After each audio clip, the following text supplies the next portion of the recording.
Hey, church. I just wanted to get with you. So, this is our Wednesday update, but it's on Friday. I was in meetings all day Wednesday and finally getting around to doing this video. So, a couple things that I wanted to talk about.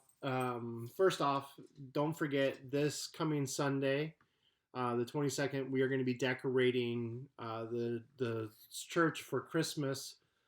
So make sure that you are able to be there and help us decorate.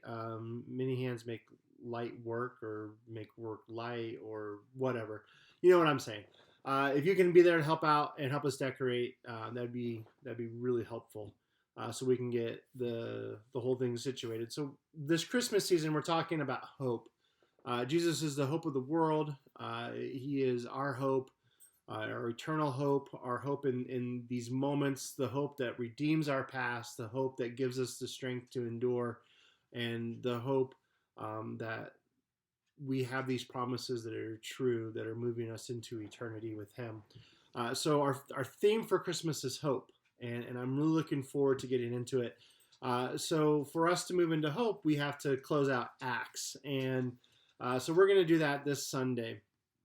So we're going to make a jump in the book of Acts. We finished up in Acts 17, where Paul was in Athens and he was presenting this gospel of Jesus Christ to the people in Athens, to a culture that was focused on philosophical ideas, and they spent a lot of time talking but not really doing much of anything.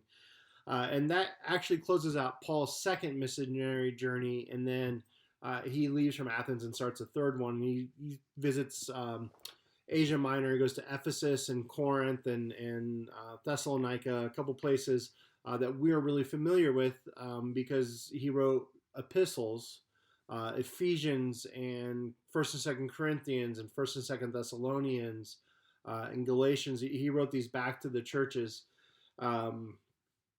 After he established churches there, and so we're going to jump through the third missionary journey of Paul, and we're going to go to the very end. And Paul finds himself in Jerusalem. And one of the things I think that we need to consider here, thinking about this, is this idea that a prophet in his hometown. You look at the Old Testament. There's this idea that prophets in their hometown, their message isn't heard, that they are hated. Prophets in their hometown are hated.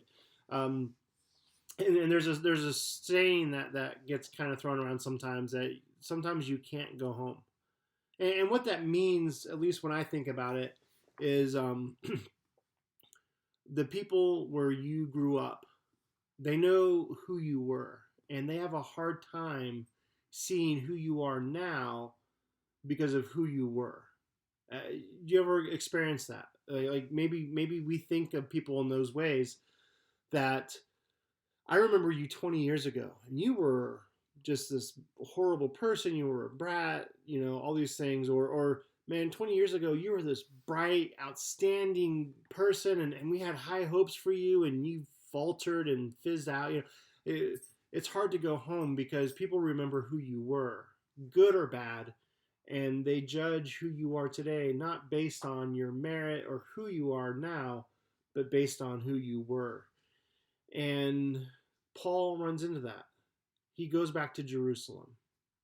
And now I know that he's from Tarsus, but Jerusalem is where we first saw him as Saul, uh, giving orders or validating the stoning of Stephen, the first martyr for the church.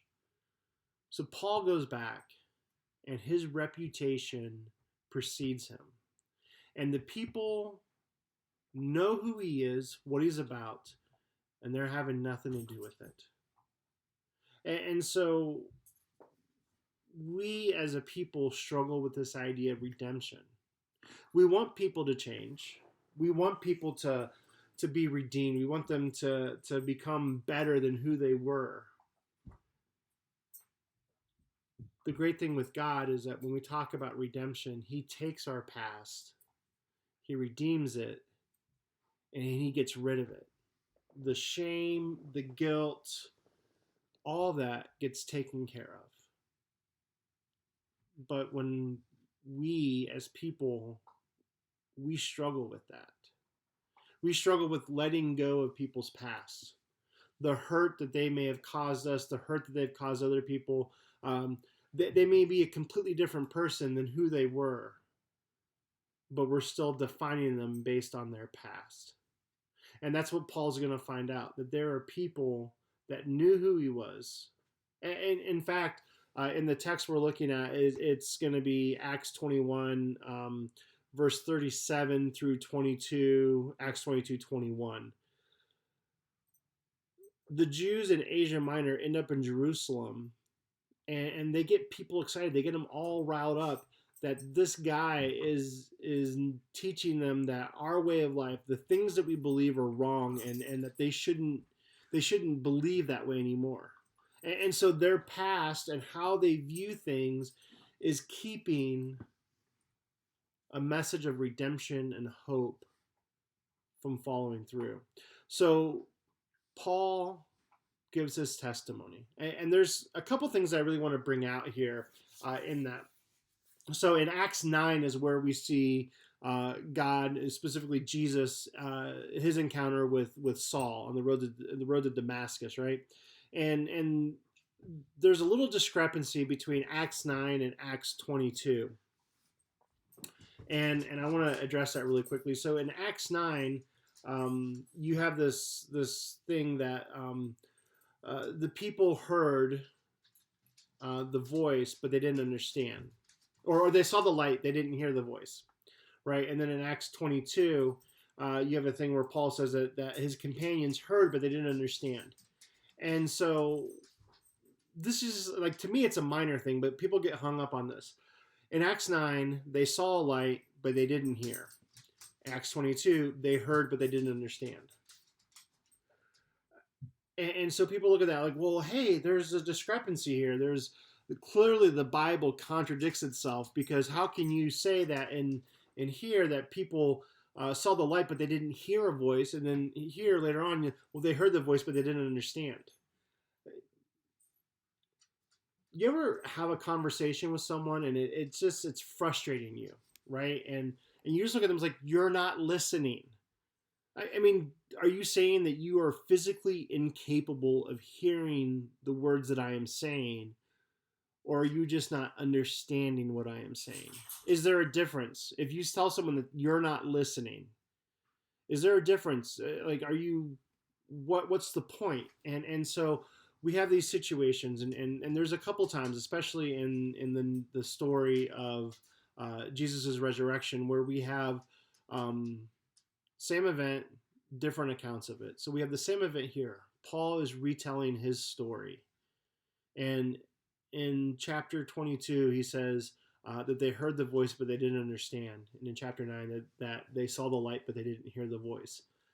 I argue that it's the same thing, but it doesn't really matter. I mean, whenever you tell a story, it changes just a little bit. It doesn't change the meaning or the truth or the validity of the story, unless you're a fisherman, right? Where, like, I caught a fish, but but the bottom line is there's no discrepancy here. Paul is making the same point. His companions that were with him saw aspects of what he experienced, but they didn't fully understand.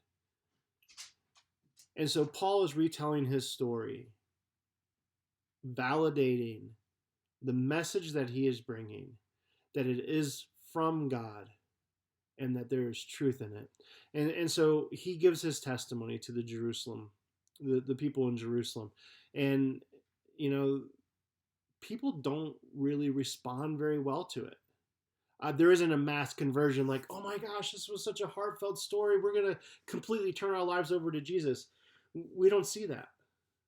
And so I think that's important that we understand that in our own life, when we tell our stories of redemption, when we live out our story of redemption by loving the people around us, we don't do it simply for people to come into relationship with Jesus Christ. I mean, if we did, a lot of us would never do it again. And maybe that's the case. On Sunday mornings, every sermon that I preach, every time that I talk, it isn't about calling people to come into a first-time relationship with Jesus Christ, a lot of times it's about how do we as followers step further into the kingdom of God? How do we continue to follow Him? How do we do it in new ways? When we tell our stories of redemption, we tell our stories of what God has done. It isn't about winning people over. It's about bringing glory to God. My life isn't about winning souls. My life is about how amazing God is, and He deserves the glory.